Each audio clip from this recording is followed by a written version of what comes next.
We are so privileged to have these wonderful gentlemen who have been our good friends for many years, starting with Jim Kunetka. His dad, as he told me to say, drug him here as a child. So his dad worked in the Z division. But it inspired Jim, and all of his life he's had this interest in history, in the characters, in the places. And he also had a very rare opportunity, which I think plays into the tone that he sets in his books. I have to be careful here, the retired senior security advisor for the lab told me to be careful on words, so let's just say Jim had an exceptional opportunity to read things that no one else has read, but it has made a difference in his writing. We also have Alan Carr, who has the best job in the world. He gets to read and touch and see and smell and read history, and again, things that the rest of us never get to see. And if you didn't know it, he has a YouTube channel, and he tells about very interesting stories. As long as he gets approval from security, then he can move them. And then Dick Rose. I had something else I was going to say, but I got this inspiration last night. The word legacy is used with you, General, and Robert, but the project that you have taken on, and I now have learned 2 projects, but the main one, all of the research and everything you are putting into creating that history about the atomic bomb, you have continued the legacy of the Groves generals, and something that your family would be so proud of. Thank you. Anyway, with that, ladies and gentlemen, the general and the genius, a grandson's perspective.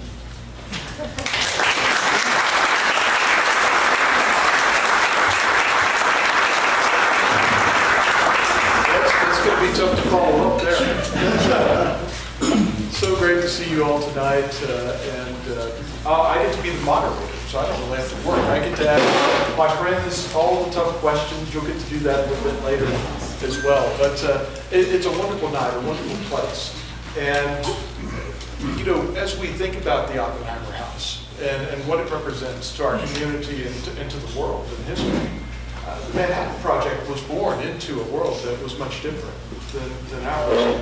And I think that understanding that context, of course, is very important as we consider these stories. But we want to go kind of beyond that and hear some unique perspectives tonight. Things that you can't hear in a book, you're going to get to hear from Jim and from Dick. And I think we're going to start with my friend Dick over here. Now, I'm going to regret asking you this question, unless I put some parameters on it. So I'd like you to confine your answer to the next hour or 2. Because this is a question that Dick Groves really enjoys fielding, and it's a very, very important one. And that is, you know, basically, can you set the stage for our conversation tonight?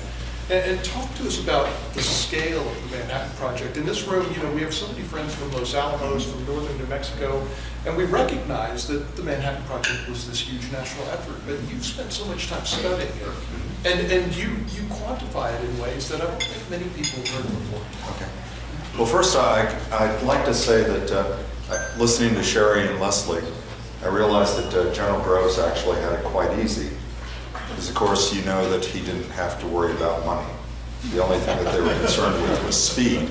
So I'm sure, Sherry, he'd be very impressed with the effort that you're putting in. I have a lot of detail. Sherry gave a very lyrical version of the story. But I put a little quiz on the tables. I don't know if any of you had a chance to look at it. Yes. Well, I'm just going to ask two questions to try and answer Alan's question. The first is question number 2. How many men and women worked on the Manhattan Project during the war? Does anyone have an idea? Anyone want to volunteer the correct answer because they know? And again, I'm hoping to bring, I spend time at Hanford and at Oak Ridge and in Washington and Los Alamos, so I may be able to bring a perspective that you all aren't as familiar with. Please. Half to 600,000. 600,000. Okay, so that's a figure that surprises many people. It peaked at 129,000 in June 1944, which was the same month as D-Day. Eisenhower's invasion force for D-Day was 156,000. So that gives you an idea. It was truly, there was an army of scientists at Los Alamos, but also of engineers and primarily of construction builders and operators. So the second question I'd like to ask, just to set the tone, is question number 5. The project built 2 types of bombs. What other revolutionary technology did it invent? And I'll tell you, almost no one gets this correct, including people that are historians at some of the other sites. Anyone have an idea? Please. That's a stupid answer, but nuclear reactors? That's the correct answer, and you are the second person that's answered it correctly. So, again, just to represent the other parts, you know, Sherry is talking about your element of the Manhattan Project National Historical Park. I think that's right. Historic Park. Yeah. So you have the Oppenheimer House, and you have other sites as well. Leslie joined us last year and came up to Hanford and saw the B reactor. The B reactor was the world's first full-scale nuclear reactor. It was built in less than 2 years, designed and built in less than 2 years by DuPont, which was very central to the entire story of the Manhattan Project. One of Groves' main efforts was to get DuPont on board to do that, to build and operate Hanford. So you have a 250 megawatt reactor that operated safely for about into the late 1960s. There were 3 of them in Hanford. So just an idea of a story that's not well known, even amongst people that actually know the Manhattan Project quite well. Let me kick it back to you. Let's continue on here. That was very impressive. We've had some conversations, haven't we? Well, over the years. and I'll just say, and you can talk to Leslie, you can visit the B reactor on YouTube. They have B reactor tours. It is, Sherry might not appreciate this, but it's the crown jewel, in my opinion, of the Manhattan, of the National Park. It's the world's first nuclear reactor, and they managed to preserve it. Cindy Kelly, the Atomic Heritage Foundation, and some remarkable people a decade ago managed to save that from demolition.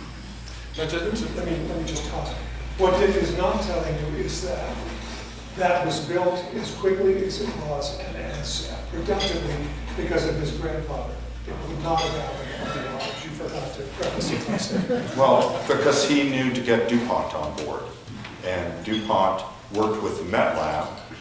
The Met Lab scientists in October 1942, when Groves was making his first tour across the country, they said something akin to what they said for Los Alamos. In Los Alamos' case, it was give us 30 scientists in 3 months and we'll design the bombs. And the punchline, of course, is 7,000. The punchline, what the Met Lab scientists said, Wigner, Fermi, and others, was if you give us 100 to 150 engineers and draftsmen, we will build the nuclear reactors to produce plutonium. And of course, 2 years later, Hanford had 40,000. Yeah, really remarkable story. So It many is. sub-stories within the Manhattan Project. Yeah, and I think that's the least known is Hanford, because DuPont, after the war, didn't go out announcing to the world that it had built it. Right. I think this is a great segue too, mentioning DuPont, because perhaps one of General Groves' many fantastic attributes as a manager was his ability to delegate.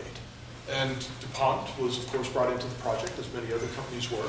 And let's talk about someone else that he delegated the task to for a moment, and that's, of course, J. Robert Oppenheimer, the first director of Los Alamos, who's been introduced by Sherry earlier.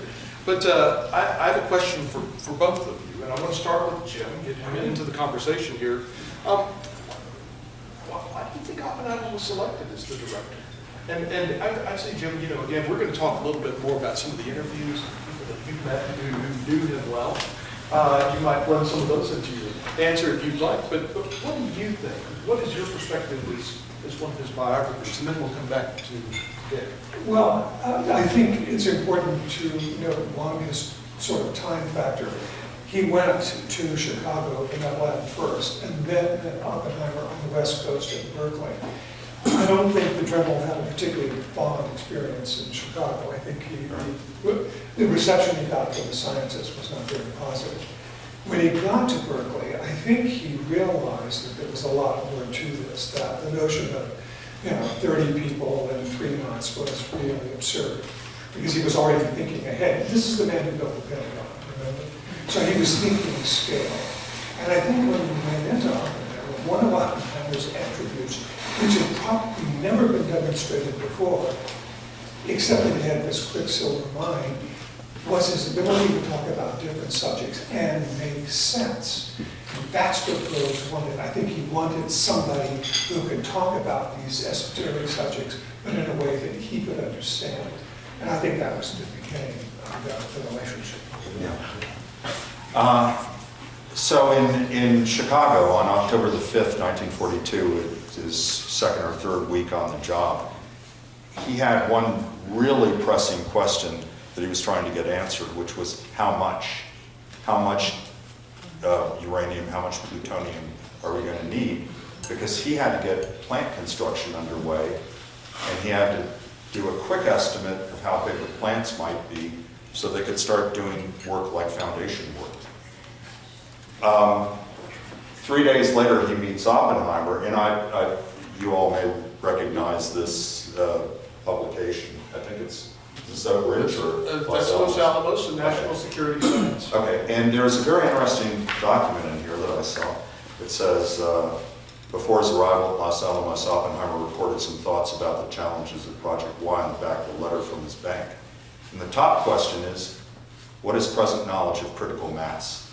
So there is the question. So when Groves is talking to Oppenheimer on the 8th, he's meeting someone who is thinking about his ultimate mission. He has to produce a bomb to try and end the war. He has to produce a bomb to beat Hitler to the bomb. And his ultimate product is going to be a bomb, not scientific knowledge, it's a bomb.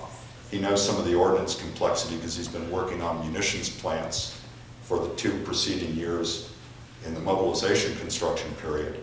And here's the man who's talking about the same questions he was asking in Chicago, but this man actually has ideas. And then to boot, Oppenheimer mentions the idea of let's create a special laboratory and isolate it so that we can deal with this problem and really focus on it. So before we come back to General Groves, and we will in just a moment, several more questions there. Jim, we've known each other for a long time.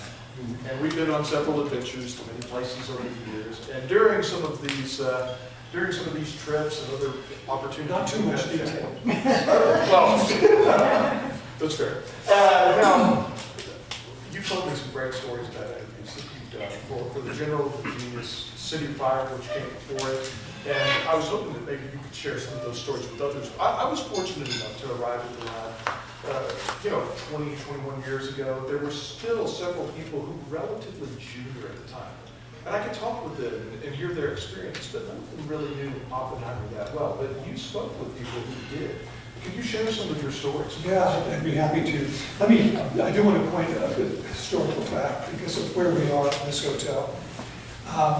In the summer of 1942, many of you know Oppenheimer held a very secret conference involving Hans Bethe, Edward Teller, and others to discuss the notion of an atomic bomb. And it was in Leconte Hall, Berkeley, the doors were sealed, and he borrowed a young secretary from Lawrence named Priscilla Green. So when Robert Oppenheimer and Kitty drove here, this was the very first place they stayed. And when Priscilla came, she took the room next door, and there was a door between the two rooms.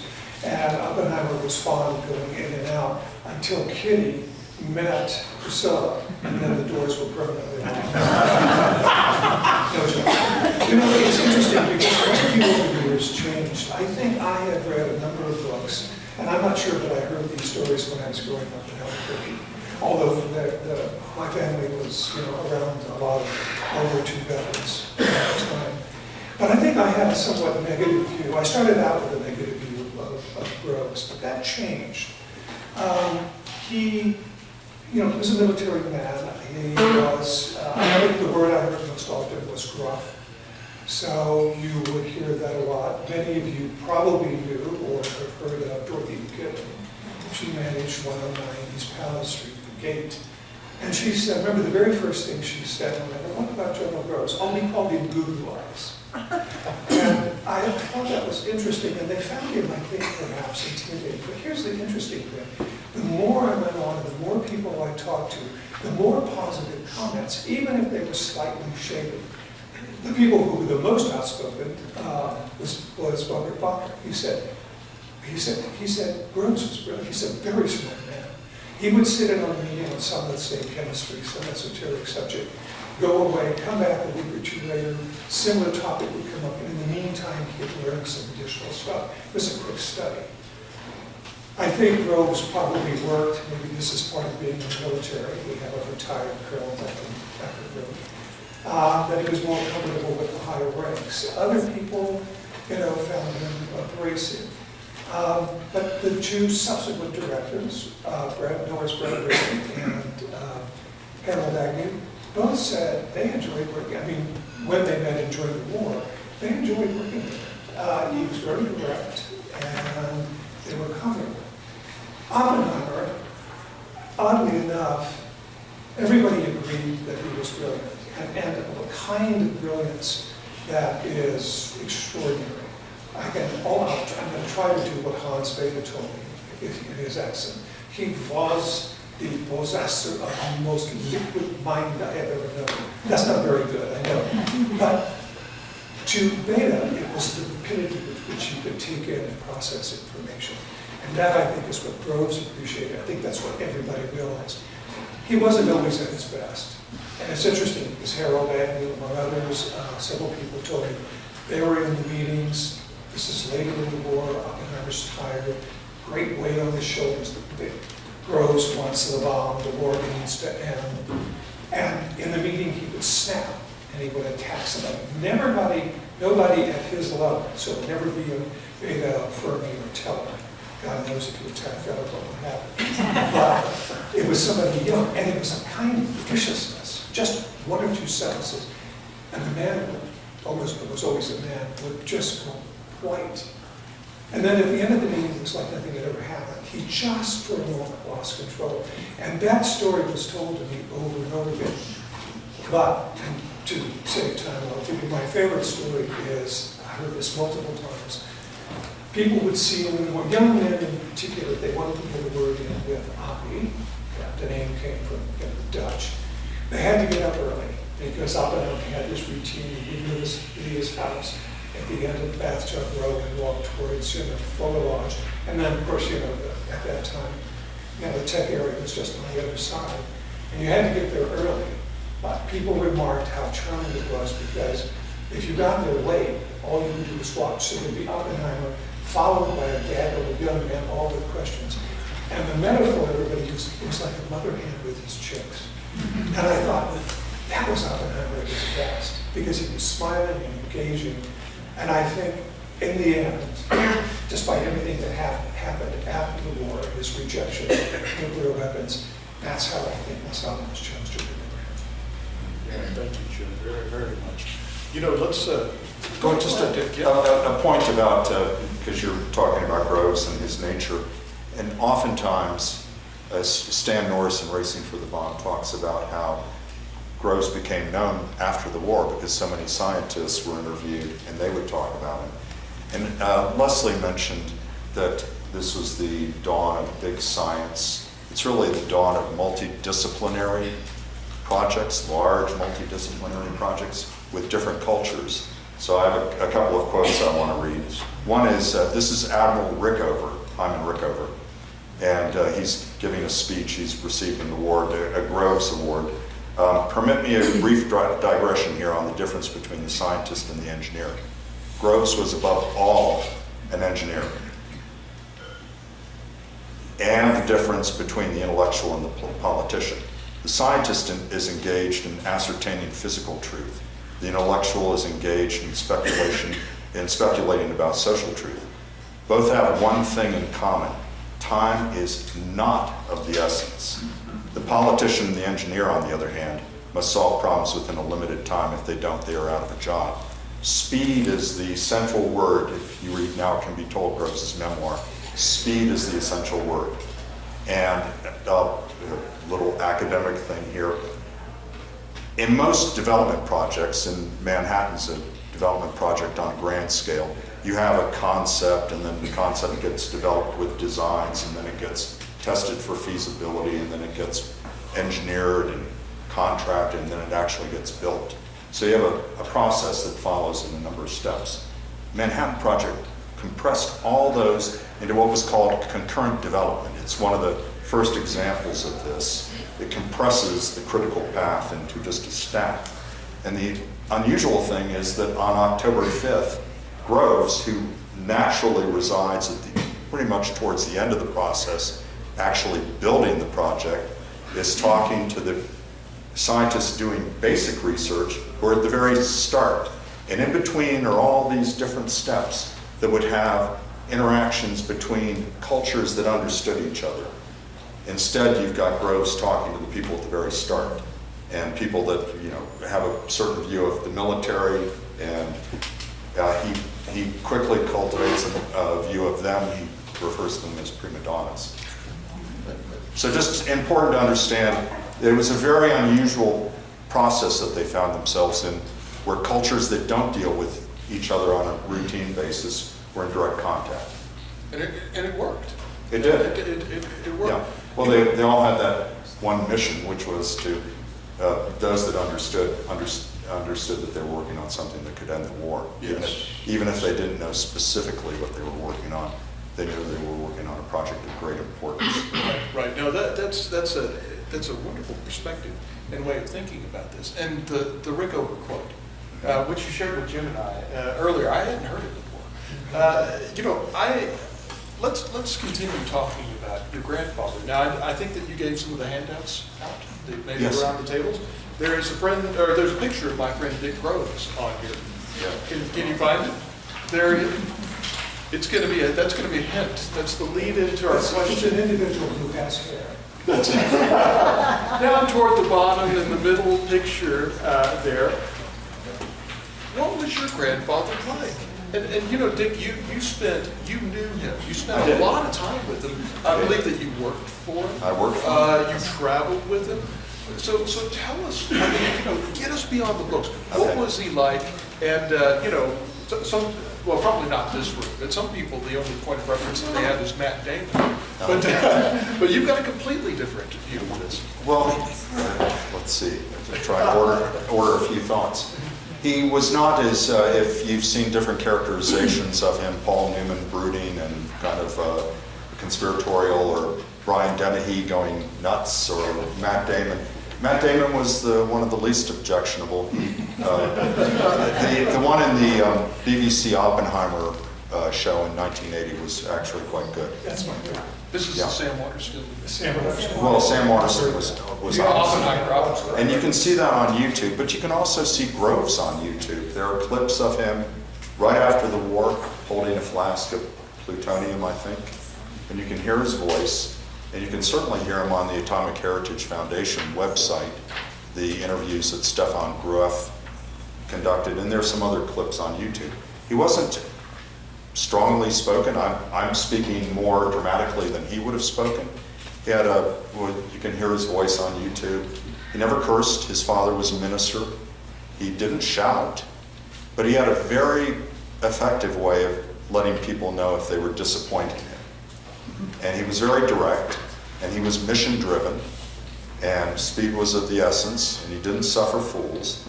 And he was extremely confident by the time he was doing the Manhattan Project in the role he was playing, because, and you can read this in Stan Norris's book in chapter 9, Final Rehearsal, he had spent 2 years before. I'm actually going to read his quote. This is from an edition of Collier's Magazine. Some of you may remember that title. I don't think it's published anymore. From October 1945. And it's The Man Who Made Manhattan. And so this is a Groves quote. "I had the very best training for the job that a man could have. I was brought up in the Corps of Engineers. Since July 1940, I had been in direct charge of the camp construction program. At the peak, we were responsible for spending $600 million a month." So they were building the largest crash construction project in history, period. It was the America's mobilization in 1940, 1941 for World War II. They built camps all across the country, munitions plants, ports of embarkation, 26 airfields, all sorts of stuff. That figure I quoted, $600 million a month, that was 2 months before he was drawn into the Manhattan Project. That is $12 billion a month. Now, if you know anything about real estate development, that's just an unimaginably big number. I could cite some projects in places like New York where the entire project is $12 billion. They were building, during the Manhattan Project, they were spending at about a rate of 1 Pentagon per month. That period when he was doing the construction, the Pentagon in 1942 represented 2% of their spending. We think of the Pentagon as this very big thing, but they had all this other construction going on across the country. So I think I lost my point here. What was the question you asked? I think what we're all wondering is when you mentioned that your grandfather had a way, of expressing his disappointment. Were you ever on the wrong end of that? Absolutely. He could manage. He was, but I want you to take a look at the pictures, because if you look at the pictures at the top, you see a very serious man. He was a very serious man. He took his sense of duty, his mission, very seriously. But if you look down at the bottom, you'll see a number of pictures where he's smiling or laughing. He had a sense of humor. And, not to try and say, well, yes, he was gruff, but most people didn't know what he was like. No, he was probably gruff with most of the scientists because he was trying to get things done. But he was not abusive. When people think of, if you were a Hollywood producer and you were going to cast Groves, you'd think, well, we need somebody who pounds tables, who curses, who's abusive.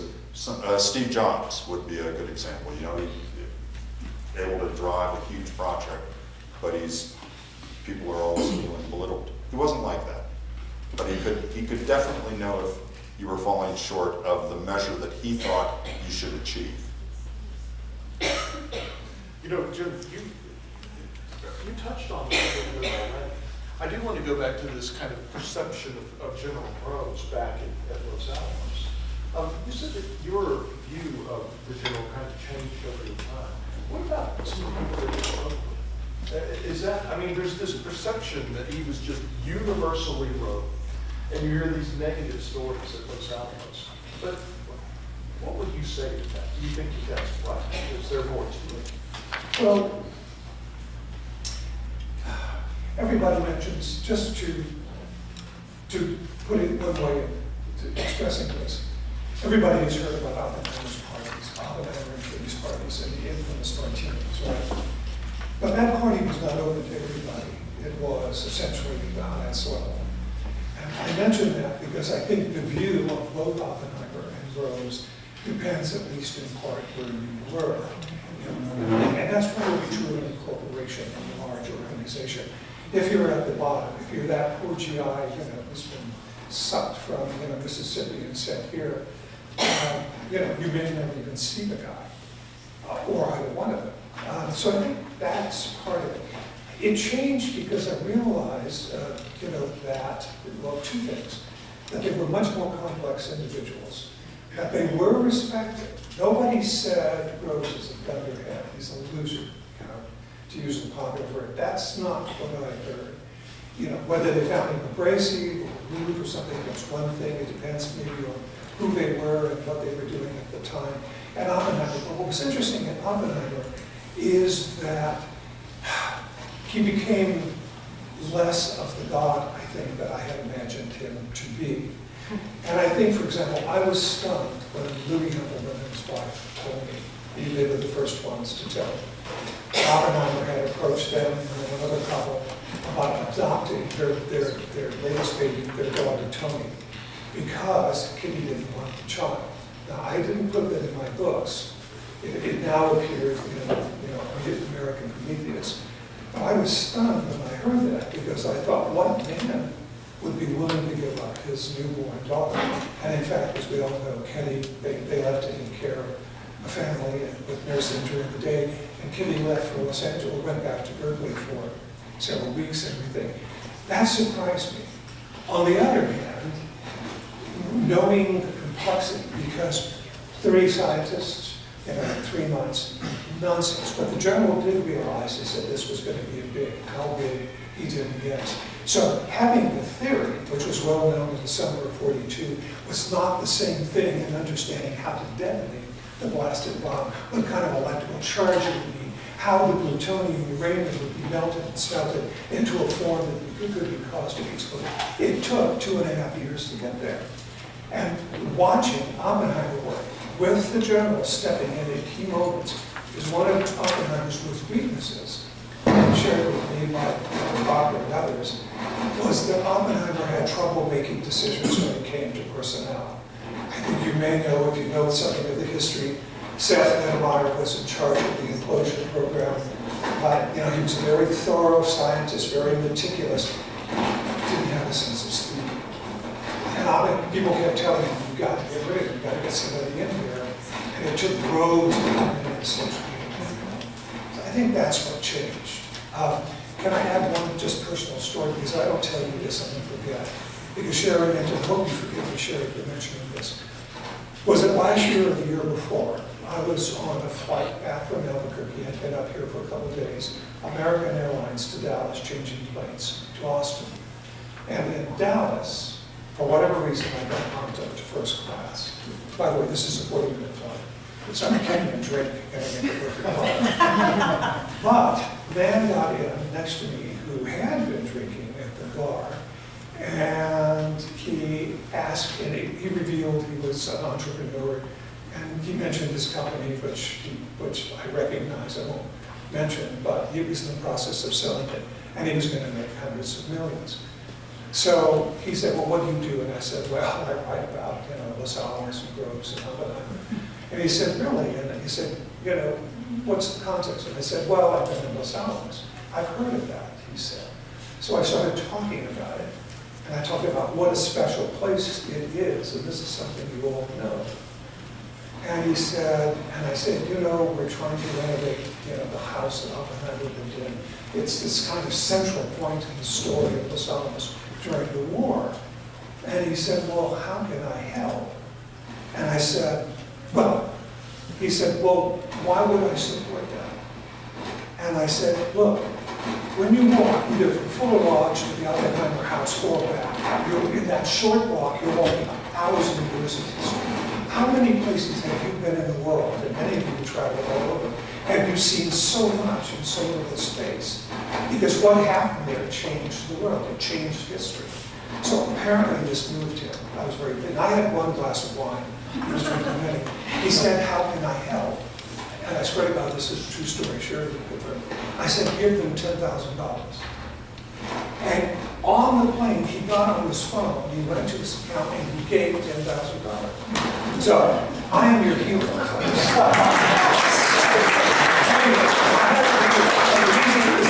not my glory, but that's the story to tell. When you approach people and you're trying to encourage them, tell them there's no other place on earth that's as interesting as that one bloody bar. Well, there it is. I had to get that off my chest. That was wonderful, Jim. Sherry, you should have given him a larger number.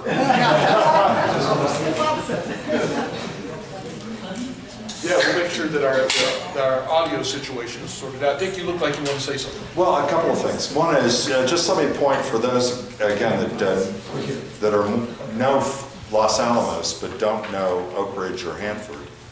I've put there the 3 plants at Oak Ridge.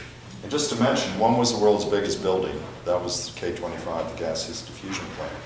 But Lawrence's Y12, which produced the U-235 that went into the Hiroshima bomb, that had, for its magnets, 14,700 tons of silver, which have a price today of about $10 billion. And that's because they couldn't get copper, and at the end of the war, they returned all the silver to the treasury.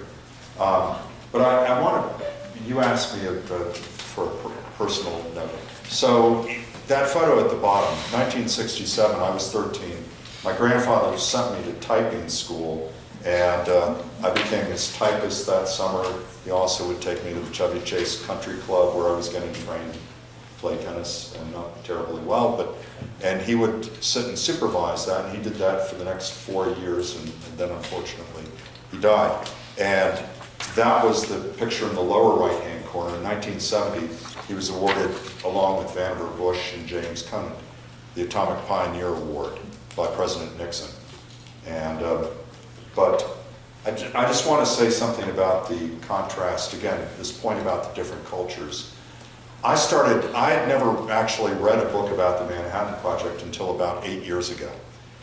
Because I knew my grandfather so well, because I knew he won the war, as I saw it from my teen years, I didn't really feel I needed to read a book.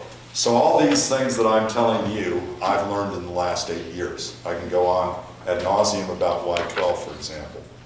But as I started, because I actually thought of the stereotypes. Yes, he was a little bit like Brian Dennehy, or even though I knew him, even though I knew that he didn't raise his voice, I knew, he must be somebody that drove a certain way. And I was really surprised as I started to use the internet, the things that I would find that scientists had written about him. Now, these were Compton, Lawrence, scientists that knew his importance, so that's kind of understandable. But then I found, I want to read you 2 things. One is a letter, this is actually the American, it's the Federation of American Scientists or something. It's the obituary for John Ray Dunning. Do some of you know that name?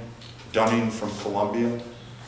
Dunning's did the first secondary neutron experiment when, do you not know this? Can you help me with this? Well, I could explain. So in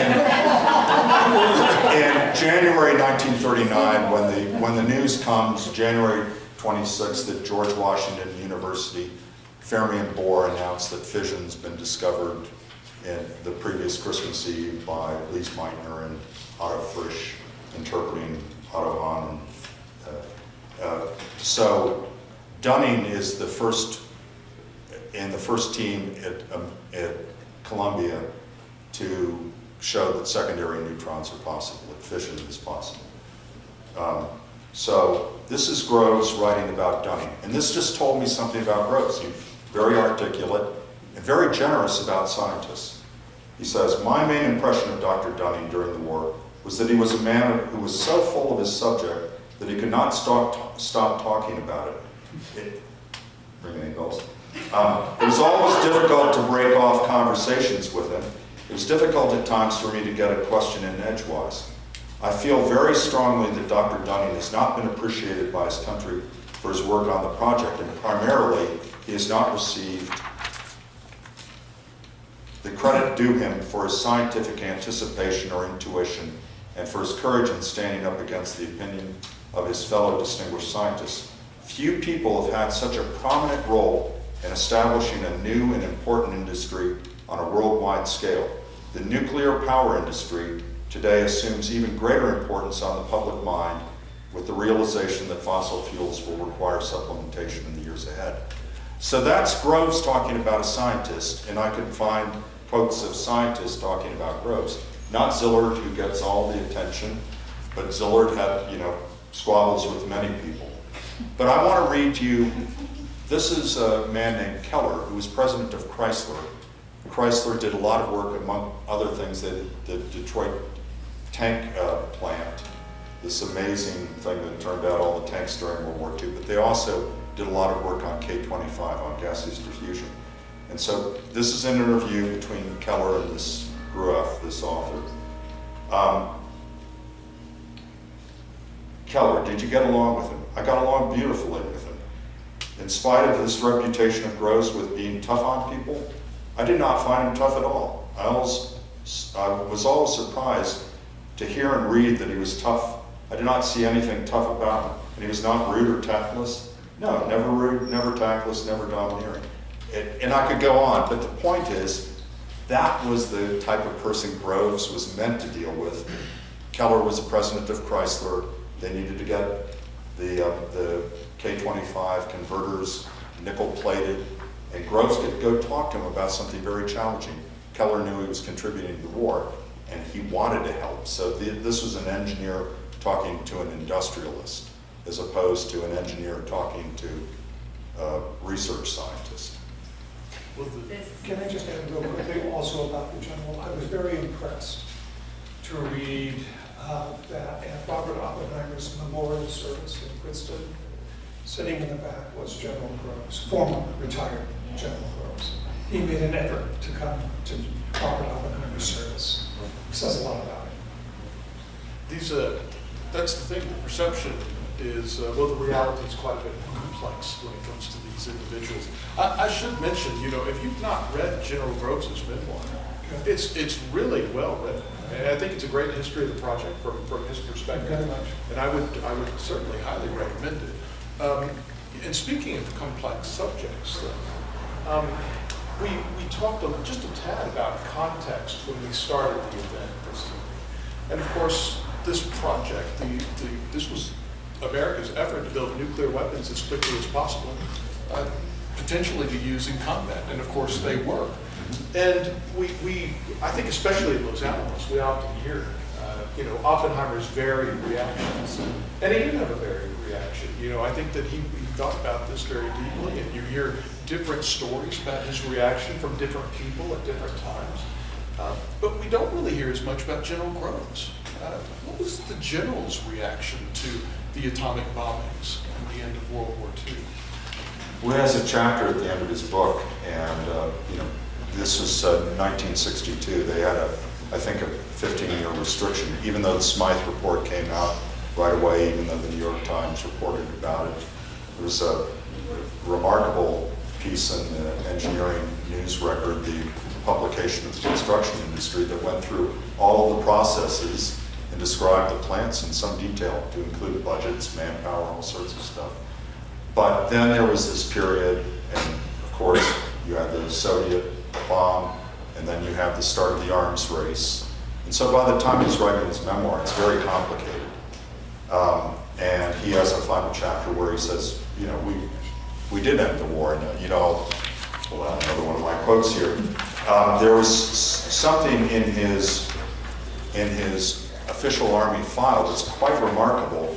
It's a signed page from Stimson's diary that they reprinted, and Stimson signed, and it went in Groves's Army records. And it ends with, "The case was rare indeed, where a single individual had the fortune to be as effective as Groves had in the winding up of a great war," which is true. So I think he understood that they'd ended the war. And, of course, there's a lot of debate about whether the Japanese would have surrendered, etc. But it didn't bother him. He'd been given a mission. It wasn't his decision alone. And the policymakers, had moved along, and the bomb was used, and the war ended. And then you can debate, would the war have ended under in some other circumstance? I don't think he troubled himself thinking about that. But he does end on kind of a philosophical note, which is, will it be a force for good? The unleashing of fission, will it be a force for good or bad? And in his conclusion is, as mankind wills it. You know, it's for the future, it's for you to decide. I have noted a counterfactual that I like to throw out is that imagine if what I refer to as the fatal intersection of the discovery of fission, Christmas Eve 1938, and the rise of Hitler and the start of the war in September, but the war has actually already started in the Far East. Imagine if that hadn't happened. Edgar Saugier, who supplied the uranium for the bombs from the Congo, and Joliot Curie, the scientist, Madame Curie's son-in-law, in May of 1939, did a joint venture agreement in France to do nuclear power. So that's the really sad counterfactual, is that had you not had Hitler in the start of the war and the threat of the bomb from Hitler, probably the first application, this is actually the answer to the 10th question on the quiz, the first application of fission would have been nuclear power. It's much easier technology, much more lucrative, so. It's certainly interesting to consider. Yeah. You know, again, I had not really given it that much thought, but you know, the world would have been a very different place, of course. Yeah. It would have been interesting to see how this technology would have been introduced. For sure, Jim. I asked essentially that question about Robert Bacher and Edward and Hans Bethe. You know, was the bomb inevitable? And both said yes, because as soon as fission was discovered, it was realized that it could, you know, power machines, but it could also explode. And knowing human beings as, you know, we do, something like a bomb was just too rich, too interesting a project not to undertake. So I think it would have been inevitable. But we might have had reactors first, which would have been a lot more helpful. Yeah, Norris talks a lot. I haven't actually studied this in detail. My study of the history has been progressing towards the end of the war. But Norris looks at Grove's life immediately after the end of the war. And he was involved in highly political and diplomatic discussions. You know, the United Nations was just getting founded. The Atomic Energy Commission came about. They handed over military control to the Atomic Energy Commission. It was hugely, there were all sorts of people. Bohr was, you know, Richard Rhodes wrote quite a bit about Bohr's efforts to try and get control of this weapon before it got out of control. And of course, Klaus Fuchs and the Soviets, it was, the horse was already out of the barn. Right. Everyone's still enjoying the conversation? Just making sure, because I've still got a few more questions. But it will soon be your chance to ask. I'm almost out of quotes, though. I'll make some up. Yes. The historians know how to handle this. You know, I want to, so we're down to the last few questions again, and these all pertain to legacies. And we started out tonight talking about legacies as well. Now, a few years ago, I wrote an article on Trinity, which was actually easy since nobody's written about that before. I wanted to try and come up with a fresh take on the legacy of the Trinity test. And so I went to my friends named Jim Eccles, and to Jim Kunetka as well. And not long ago, I put together a talk on Oppenheimer. And again, I wanted some fresh takes on legacy. Many things, you know, angles that people have not considered before, and I went to Jim for that as well. So basically, I let Jim Kunetka do all the heavy lifting for my projects, and I'm going to let him do that right now as well, because his question is, what is the legacy of J. Robert Oppenheimer in your mind, Jim? Well, I think the better question would be, what are the legacy of these two men? But let's save that for the end. Because intermediate questions. I think this is really interesting because there's a richness now of information and so forth. So I think that's the kind of question that you close the meeting with. So I'll Please place. take that. I agree, Jim. All right. Is this okay? What do you think? Well, yeah. Okay, so our questions remaining, because this is kind of a blend, it's a good blend question. Let's talk about the combined legacies of Robert Oppenheimer. Well, if I can Leslie take on the Manhattan. legacy of the story, because I've been working on a book and a documentary series, And I get asked, the question I boil down is, what's my purpose? What's my audience? Who am I trying to inspire and such? And at first I thought, well, it could be a model for the Manhattan Project of climate change. But once you understand the Manhattan Project, you understand that unlike Sherry, they actually didn't have issues with money. They didn't have issues with, it was top secret. Nobody knew about it. Congress wasn't consulted. So she's sitting right now in what I would describe as Act 1 or Act 2, where she's trying to get funded. And they went straight to that. So it didn't really fit. So what I started to think was, well, it can be it's the archetype of an all-out effort. I mean, you really cannot match it for the velocity and it's called the greatest science and engineering project in history. And you can say, well, Apollo or whatever, but it was compressed into 2 years. So it's quite remarkable. But the other thing was I was trying to actually think as well, and something that again is on one of the answers is that we could use a Manhattan Project of, if there had not been that intersection of Hitler and nuclear physics, we could have had an era of great nuclear power. We'd be in the 4th generation of nuclear power reactors. And in fact, as noted in one of those answers, the French did have a Manhattan Project of nuclear power. Some of you may know about it. Richard Rhodes actually did a documentary on it in the 1990s on PBS. The French, during the OPEC oil embargo in 1973, didn't have access to oil, so they went out, they built 56 nuclear reactors in 15 years, and 79% of France's power, basically from 1990 on, has been from nuclear power. So the legacy that I'm offering is that we're going to face great challenges, and Groves was an engineer. We need civil engineers who are going to be able to address some of the consequences that are going to come from climate change. And hopefully, Charles Oppenheimer is out trying to get nuclear power developed. Hopefully this can also help, this story can help inspire people, but it can also help clean up the reputation, because I think nuclear power in this country, in my opinion, thinking back to 3 Mile Island and the China syndrome and the things that I knew as a young man, it was always tainted by the fact that, well, they were the bombs. It's as if we couldn't think rationally about nuclear power because we were the country that did the bomb. The French didn't have that problem. When they had need for power, they built nuclear reactors. Good point.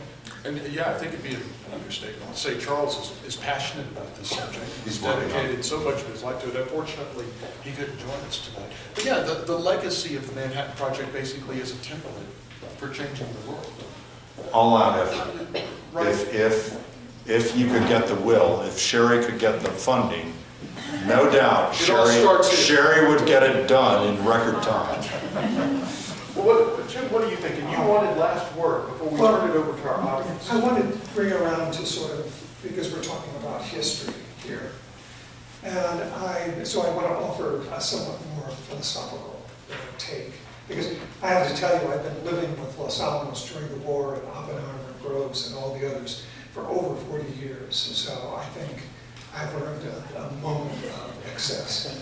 So my take is, you ask about the legacy of the Manhattan Project and of these 2 men. I see it as a sword, not a Damoclean sword, but a sword held out, aimed at the heart. One side of the blade, it says science, and on the other side, it says annihilation. The job for Oppenheimer and those who followed, including us and those who will follow us, is to make sure that the blade will always be pointed at us, but that science faces up. I think that's the meaning of all of that. For 80 years, we've succeeded. To ask about the 2 men, I'm going to turn the question around and say not what legacy, but will the names of Groves and Oppenheimer be spoken on people's lips in 20 years, or 100, or 200, or longer? Will it be on YouTube videos or on Facebook pages or some new form of communication? I don't know what the answer is, but I'll tell you now a story, not my own story, but one that I just learned a month ago. A friend of mine in Austin, John, he, like me, he's retired from the University of Texas, and he was out walking his dog one day, and on the periphery of several blocks away was a commercial center. In the 50s, it had been a one-story shopping center, you know, had a shoe repair and laundry and that kind of stuff. It had been torn down, brand new building put up, and as he's walking towards it, he sees two young people at a table in front of a set of doors. And as he gets closer, he realizes that it's a new opening, it's a gym of some kind. And the man, and this may be a harbinger of this may be the answer or maybe not to the question about the legacy long term, the names, the memory. Because we all know that old saying that a person lives as long as their name is mentioned. So he's walking by, and the young man, and by the way, they're buff because they work in the gym. He's wearing shorts and a shirt, and they all look great, they're tanned. And my friend who's 70 or 71, and for better or worse, looks at him, he's walking up, and the young man hands and says, "Welcome, you know, this is a family place. We want senior citizens too." And John, you know, smiled, took the brochure, you know, ignored the subtle insult, unintended probably, and then said, "Well, I don't know if I should tell you. I was born when Harry Truman was president." This is a true story, and this is a direct quote. The young man looks at him and says, "Truman, was that before that World War II thing?" That World War II thing. The message of history is that every generation suffers its tragedies and enjoys its triumphs, but they write the book. And in writing the book, something is lost of the past. And I don't know what of this glorious story will be 20 years will be 100. Next year, it'll be in the news, 80 years since the end of the war. But after that, I don't know. Want to take a guess? We'll see.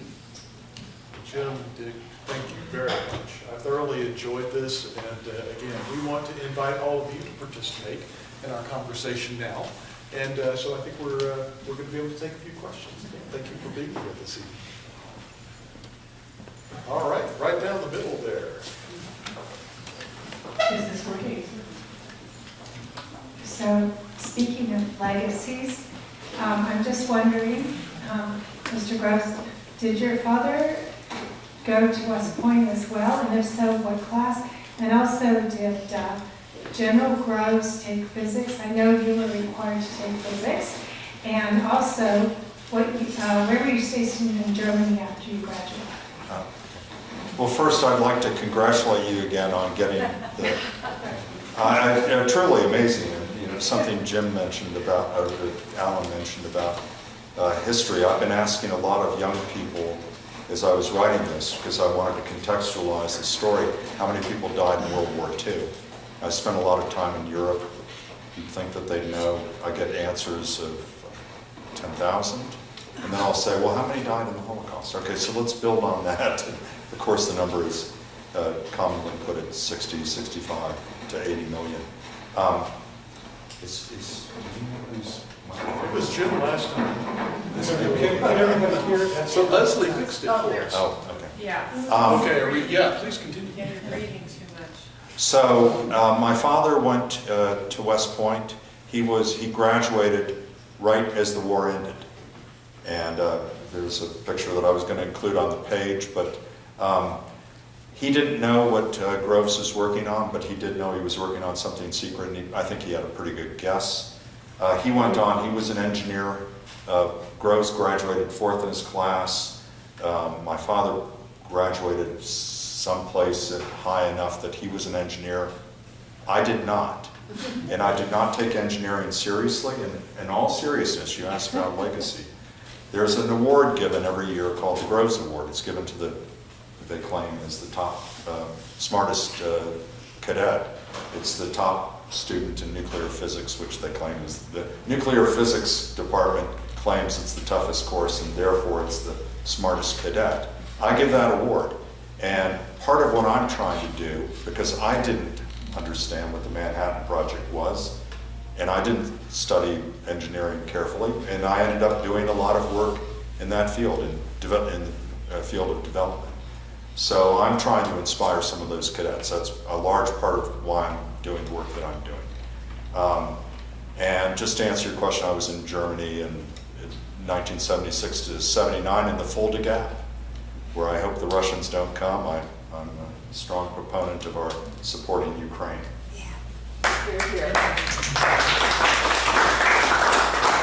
Dick, and thank you for the question as well. John, let's see if we can get you a microphone. Here we go, Leslie's going to help us out. I'm just curious what kind of grandpa General Groves was. Did he play games with your grandkids? Did he tell you stories? Did you sit on his lap? By the time we lived overseas, my father was in the Army, so we were overseas for a good bit of my childhood. We returned when I was 10, and we would visit him. He lived in Darien, Connecticut. Some of you may know it's a very wealthy suburb of New York City. He was an executive with Sperry Rand in the 1960s. And we would visit. It was very formal. There was the very formal house. And I'm sure at the time he was a kind of a forbidding character. But then he moved, when we moved to Washington in 1963, he moved to Washington to be with his grandchildren. And we got to know him fairly well. We would go over, he lived in a very fancy building in Washington. We would go over and visit him.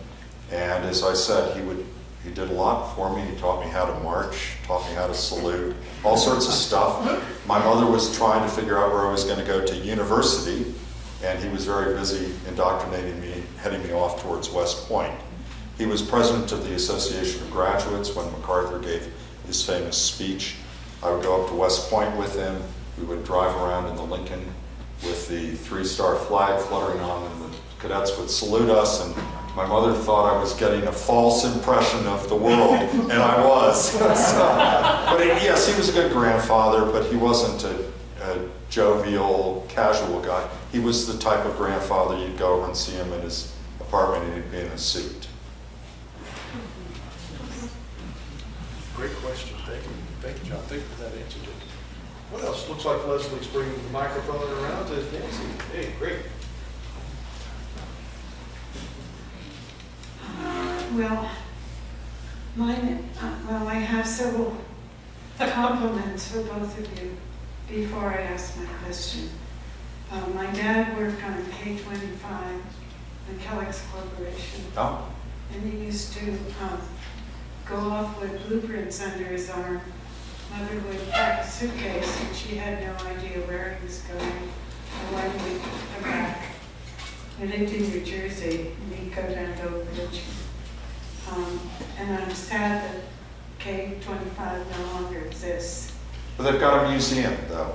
And again, if you look at the national park, Y12, they're actually going to have some elements like the Oppenheimer house. They're going to have calutrons and some things that they can carve out of the controlled, the restricted area. K-25, they've got a very large museum, and they're going to have a viewing platform, and they're actually going to mark out the floor plate of the world's largest, what was the world's largest building at the time. So you can stand, and they tore it down, but you'll be able to see it. Well, I'll have to have some tours to Oak Ridge then. Well, and also, I think at some point, though, I'm virtually will be able to put on goggles and see things. Oh, yes, that would be wonderful. We also want to thank your family for the portrait of your grandfather that's in our museum. That's a real gem, and we enjoyed your siblings coming for the dedication of the statues. You know, you couldn't come, but you came later, and we took your picture, and it's in the museum. And Jim, I want to thank you when you gave your talk about the governor, to the Historical Society. And when you mentioned at the very end, visualizing Oppenheimer coming from his house and catching up with Groves as they walked to across to the pond, and I started crying. And my other question is, the historical board, historic preservation board, in which I served for a while, talked about doing something for your grandfather more than we have in Oppenheimer, Boulevard, Oppenheimer. Many memories of him, but we don't have that many. We don't have a Grove Boulevard, a Grove House or something. Would there be something that your family might enjoy us doing in Los Alamos to honor your fathers? We can certainly discuss it. I'm putting you on the spot. Oh. But I'm telling you, there are some of us that have talked about it. I can provide a large copy of that photo that's at the bottom with Groves and grandson. Good frame. No, yes, I would think it sounds appropriate. He was, you know, as we know, this might surprise you, but if you read in his memoir, Now It Can Be Told, he was very clear. He directed Los Alamos. And that's to distinguish between the Manhattan Engineer District. Nichols was in charge of that, and he was, Hanford and Oak Ridge were in Madison Square, and a bunch of other things were tied into that organizational chart. But off to the side is Groves to Los Alamos. I don't want to make that too hard a point, but he was involved in major decisions here. So, yes, he was here on November 16th, 1942 with Oppenheimer, choosing the ranch school. By the way, in the Now It Can Be Told, he comments that the ranch school was glad to entertain the offer because they were having trouble getting teachers during the war. And so their plan was to shut down during the period of the war. That's what Groves wrote in Now It Can Be Told. I leave it to the historians to... That's pretty accurate. They were having financial trouble too. It was not just the faculty, but they were having trouble with the students. So, but once the government took over Los Alamos, the ranch school moved to Taos. And as you know, under the direction of, it was a Firmer Church. Yeah. Firmer Church. So they sort of continued the legacy, but in a different town. Any other questions? So this may be a little esoteric, but one of the things that I've been reading Now It Can Be Told and other books about Groves, he was disappointed initially in being chosen. Yes. What was he going to do if he hadn't taken this position? Or was he forced to take this position? So there are a lot of simple lines about that, but this interview that I was reading from Keller, the president of Chrysler, said very clearly that Groves had told him that he was going on Operation Torch, the North Africa campaign. That started, I think Operation Torch landed on the day that Groves was meeting Oppenheimer. On October 8th, 1942, Groves arrived at the RAD lab and was taken around by Lawrence and then met the president and then had the discussion with Oppenheimer. That was the day that the forces landed in North Africa. So he would have been an engineer. He probably would have been, I think the suggestion was he would have been on Mark Clark's, that army, the staff, and he would have been the staff engineer at some point. He would have been in charge of engineer battalions assembled into some sort of group or brigade. I'm not a scholar of overseas engineer operations during the Second World War, but he wanted to get in. And one of the things, some of you may know that he replaced well, actually, he didn't replace. Colonel James Marshall was the man that Bush and primarily Bush moved out of the place and brought Groves in. Groves actually ends up on top, but I don't want to go into my whole thing about the Manhattan Project. There was no Manhattan Project during the Second World War. That term comes up in September 1945. Groves had a very small office in the New War Department building in Washington, 5 rooms total, and he would go out. The Manhattan Engineer District was operating Hanford and Oak Ridge, and then there was Los Alamos, and that was Oppenheimer and the military commander here. But I lost my train of thought. Well, that's because I know where this train likes to go. Yeah. And we've had some lengthy dinners talking about this exact subject, but the question was about that specific assignment that Yes. General may have gotten. So Yeah. Marshall, James Marshall, this very accomplished engineer, and yeah, I'll make 2 points here and make them quickly. Marshall went overseas eventually and got a star, and Groves was very focused. I mean, Army officers, especially those that had lived through the interwar period when Groves was a captain for 15 or 17 years, a very long time. All of a sudden, here's the war, and you can get promoted very quickly if you go overseas. That's where you get your star. And that's what, they're military men, and they wanted to get their star. So Marshall eventually goes overseas. He wouldn't have accomplished that. And you can read this, and now it can be told. It reads a little like a rationalization. But Marshall wouldn't have gotten a star in the Manhattan Engineer District. So let me leave it at that. No, thank you very much, Dick, and for the question as well. Any other questions this evening? Well, am I allowed to make a comment? Of course. Well, all of us here are, we talk about the history and the legacy of Oppenheimer, Groves, and the Manhattan Project, and to us it's history, it's the story. But the movie, Christopher Nolan's movie, all new generations of people, that movie becomes their historical reference to these 2 guys and the Manhattan Project.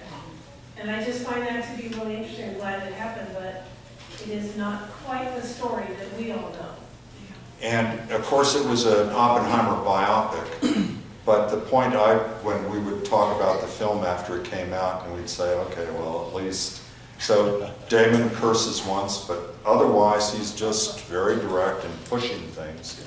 But there was the one scene where Oppenheimer's at the blackboard, and these rather remarkable things. The primary problem when Groves starts, when the project starts, it's not the bomb, it's the fuels. They can't make the bombs without the fuels. And the fuels were what had led people like Bohr and others to comment that it'll never happen during the war, because you have to turn Bohr's comment was, according to Teller, who's not necessarily a reliable narrator, but according to Teller, Bohr said you can never do it unless you turn the entire nation into a factory, one large national factory, and that's in fact what they did. They had operations in 25 states, 4 Canadian provinces, but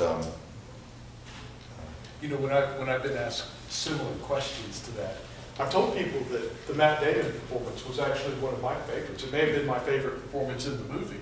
And I mean, several times I've had people who know this history come back and say, I didn't think it was very good. And I said, why? He wasn't mean enough. Yeah. Well, again, that it was much closer. I'd critique and I'd say he's Matt Damon playing Matt Damon. That's why it's so good, right? But he was a thin Groves. But the point I wanted to make about the blackboard was, at least, because Hanford's almost never mentioned, even though it's got the world's first nuclear reactors. At least he stood at the blackboard, and if you'll remember, he drew the X. And it's all going to come together in Oak Ridge, and Los Alamos, which isn't true, but was true for the movie. You had Hanford, you had Oak Ridge, you had the Met Lab, I think, and it all comes together in the middle. I've got a few on there. What do you think, Jim? Well, I've asked dozens and dozens of people who saw the movie. And one thing strikes me, I don't know if you know, but it was extremely popular. It made a lot, it made all of its money back plus. But it was very popular with millennials, which surprised me. I didn't think it would resonate. But I think your comment is, you're over there, where are you now? I think, back here.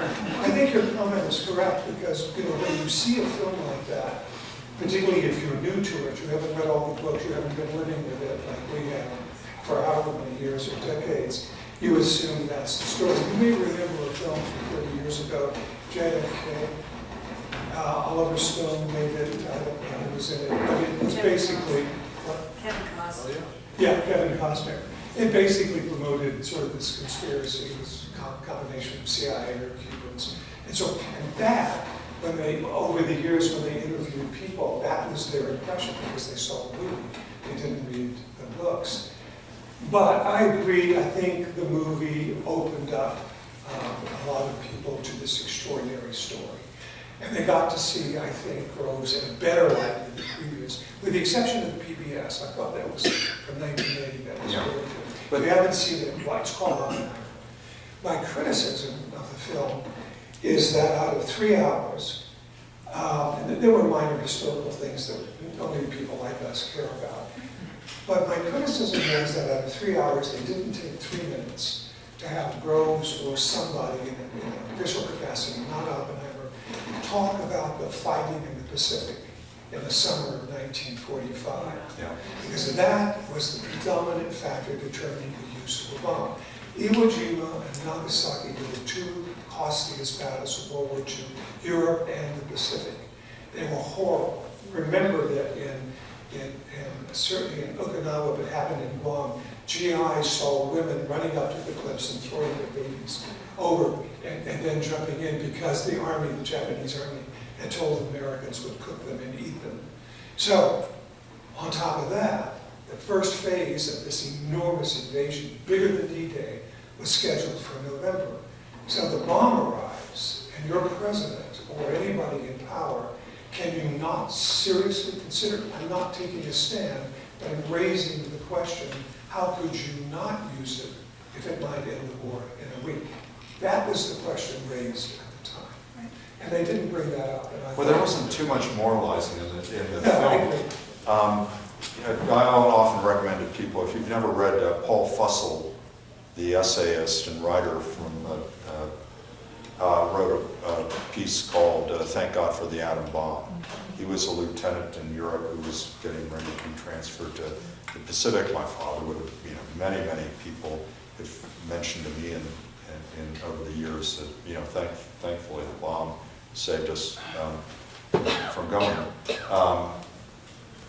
So it would have been good if they Just contextualized. 3 minutes, I think it's the contextualize Yeah. is the right word. Yeah. But overall, it was, I didn't have to get across and go to the bathroom. So Yeah, I add one thing. Americans, I've said we had this debate in the late 20th century about, was America the exceptional nation, or are we somehow special? And we were exceptional. And what I say in writing about the World War II is we were exceptionally lucky. 65 million, 70 million dead. The number for civilians is, I believe, put at about 40 million. The Soviets lost 26.5 million. Of that, let's say half were civilians. more. And you may know that in America, in continental US, civilians killed by enemy action in World War II were 6. It was a balloon bomb that exploded in Oregon. A woman with 5 children on a picnic they saw one of the Fugo balloon bombs and set it off. Japanese. What? You just said, The Japanese were sending these bombs that were a very interesting story. So yes, there's a lot that Americans have to understand that we don't understand. We don't understand. We would refer to it as a good war. It was the good war. No, it was an awful war, and the bomb ended it. So to your question about how did Groves feel about it, again, he didn't. I think it's, if you read Now It Can Be Told, it's pretty clear. He didn't have any, he helped end the war. This statistic might be a bit beyond scope, but I thought I'd share it because our new friend, relatively speaking, Richard Frank. Some of you may know Richard Frank. Jim and I could spend a little bit of time with him at a conference not long ago, and we've stayed in touch. We often hear about American lives saved, or even Japanese lives that may have been saved had there been an invasion. And it might not have been an invasion. It may have been a continuation of a blockade that would have started who knows how many people. I mean, there's all kinds of terrible scenarios that may have unfolded.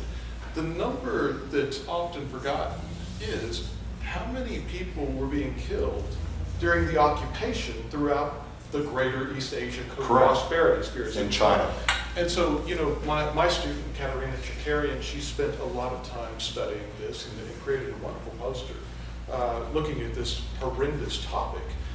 We talked to Richard Frank about it, and a pretty solid estimate is about 125,000 people killed every month under the occupation. I think you mentioned the Soviets. The Soviets lost 15,000 to 20,000 people killed every day on average as a result of military action during World War II. We were lucky. And it's difficult to use that term to describe it. But relatively speaking, we were quite fortunate. It could have been so much worse. There's a remarkable, who's the offending party? There's a remarkable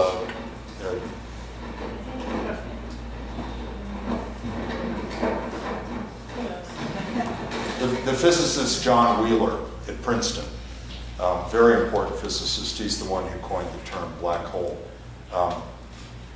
And he was at Hanford. He solved a problem with the reactor in late 1944 when the B reactor launched the xenon poisoning crisis. And in that period, he got word, his brother, who was a PhD historian from Brown, was fighting in Italy, which was some of the most brutal combat of the war. He was a PFC, and they got word that he was missing in action. And I think it was about 16 months later they found his body. And John Wheeler, in his memoir of this great accomplished physicist, a Bohr protege, commented on this period when they were racing for the bomb, as Stan Norris wrote, in 1942, 1943, 1944, that if we cut some time off, about 1 million people were getting killed a month in that period. And his estimate, and others like Zillard, who like to talk about it quite a bit, because he was at the front end of the process when they were so frustrated when fission was discovered and they couldn't get funding to run experiments on graphite before Bush entered the picture. But just if they could have compressed the cycle by about a year on the science part, on the Act 1 and Act 2, where you are today, Sherry, they could have compressed about a year out of that, and that his estimate was 15 million. Who will ever know? But 15 million, so those were the stakes. So on those sobering notes, how about we give our speakers a round of applause? Thank you.